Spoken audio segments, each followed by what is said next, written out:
家好，我是陈世义。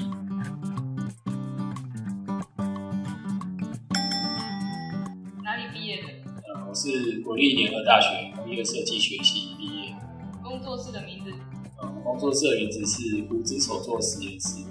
快速超值8步骤。快速超值8步骤呢是剪，然后是煮，然后捶，然后洗，然后我们再去搅、焯，还有吸水，再中晒干。觉得最困难的步骤？全部都很困难。